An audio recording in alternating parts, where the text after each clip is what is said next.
How's it going, folks? It's Jamie here, and I just kind of want to show you the Hx Stomp with the Morningstar MC-6 Mark II. It's just one MIDI cable. You have a 9-volt input, which I'm using a one-spot power supply. Looks like this on the other side.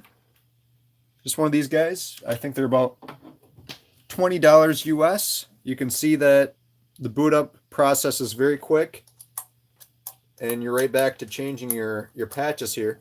Something important to note, if we can kind of focus on the stomp here.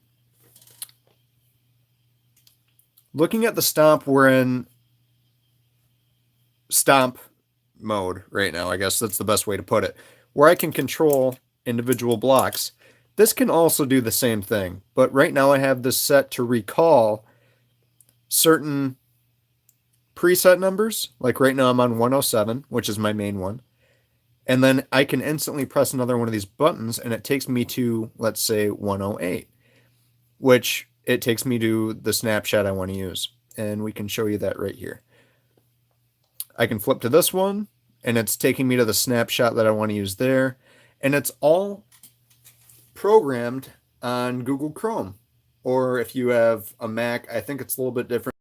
For any Microsoft users, people that use Windows, Google Chrome, and you can program this thing right from your browser, and you can use any laptop to do it. On the back of this, it has a USB cable. You can use the same one that comes with your Hx products. It works perfect. And programming the Hx Stomp is super easy. Just basically put it in learn mode, which it's all in the manual. I think it starts around page 45, 47, 48, I think. So look around there and the Hx Stomp user manual, and then you'll be able to tell this what to send here. So we have the one control MIDI hammer cable, which is like 15 bucks. And it's kind of tucked up under here right now, but it's not very long. I got the shorter one because it's going to be right next to my Hx Stomp for the most part. But one of the questions I got today was, well, can you access the tuner from this thing? Well, yeah, you can, because the Hx Stomp has a command, a MIDI command that's reserved for the tuner. So I have it assigned to button F, and you can see now we're in tune mode. So now I can tune, do my thing there, and then when I want to get out of it, you just press it again. Or something cool, as you can go from the tuner to the next snapshot or preset you want to go to. I mean, you can choose whatever. So the bottom three buttons are kind of mirroring the bottom three buttons on the Stomp, because I might want to have this across the stage somewhere and be able to control my pedal board here. So that in itself is awesome. And then I can also jump to preset 108, which before what you'd have to do is go down to view, and you would need to turn this knob to get where you wanted to be, and then you'd have to press the respective snapshot button that you wanted to be on. So in this case, I can always, no matter where I'm at, I can be on preset 115, press this, and I'm back on 106 again. So it's really difficult to lose your place. So I'll go over some tones here. It's a low volume. You probably can't hear it very well because it's just my phone here, but I have my clean.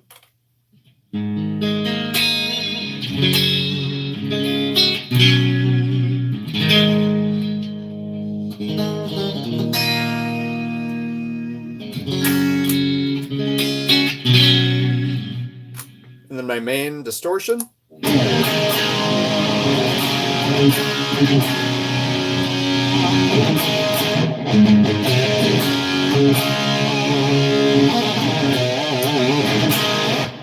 And then my lead, which is the same thing, a little bit more delay, and then it boosts the, whoops, let's see here, 106. Okay, so all the lead is doing here is changing this output level from 3.5 to 7.6. And that's quite a jump. I might not even need that much, but you can do that. So there's your solo boost. You don't need to use another block to do that. But yeah, let's check out the difference there. So you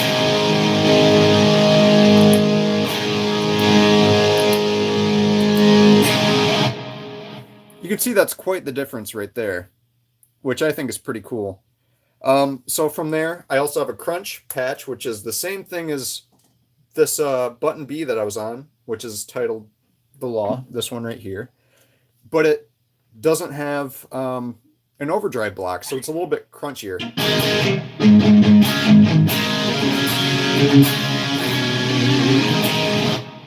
And then we play a song called Bang Bang by Danger Danger, which requires a crazy delay. So I can flip right to preset 107, and I'm already on the snapshot I want, which is lead.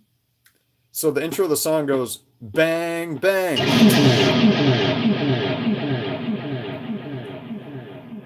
And then I can hit my lead and start playing the song. So that's just one way I found to use this Morningstar, and it's been very effective for me so far.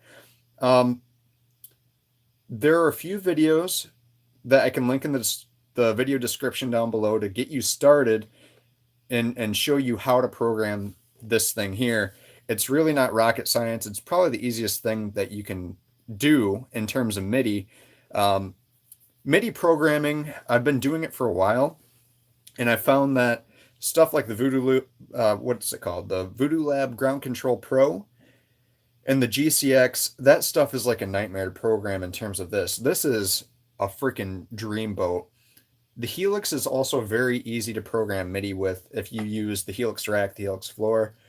That stuff is all super simple and intuitive to use. You don't need to be a rocket scientist. So hopefully that introduces you into using MIDI a little bit. Like I said, you can get right back to your tuner and make sure you're all in tune and stuff.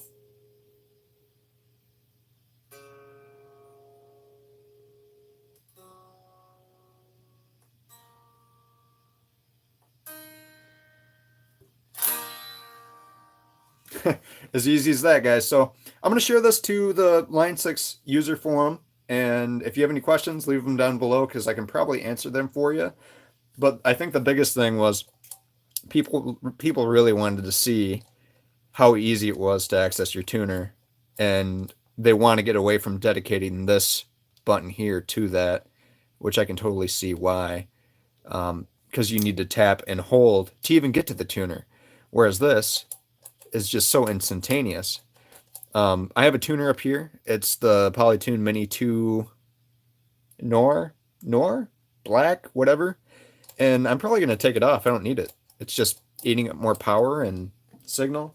So yeah, and like I said, from that tuner you can go to anything you want. So I can go right to my main channel.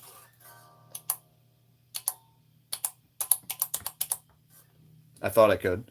Let me get out of this view here. I want to put myself back into the mode I'm used to.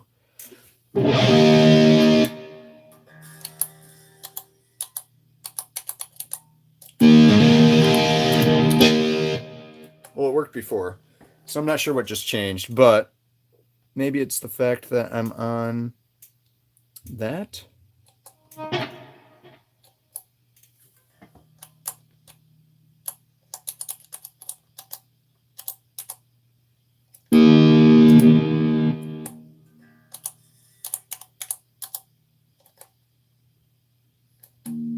I don't know. I'm still learning it. I've only had a few hours of playtime with this thing, but it is possible. I forgot the sequence. There's a sequence there, but once you figure it out, it should be pretty easy. Hopefully that shows you a little bit as to what you can do with this thing, and hopefully it makes your life a little bit easier if you are into this kind of thing. You don't need it. It's an add-on for convenience for my sake, so I can jump presets and all that stuff, because I'm not about this life of, press and hold and then, okay, now you can bank down, or oh, you want to bank up. So I mean, I don't like that. I just want to be able to go to all this different stuff and snap right there, because with the 6 block limitation, it's just, I mean, you'd be stupid if you didn't use something like that if you're trying to do stuff on the fly. So yeah, thanks for watching. I'm gonna cut you guys loose. I got some stuff to do, some Halloween decorating, and I'll catch you guys on the flip side. Cheers.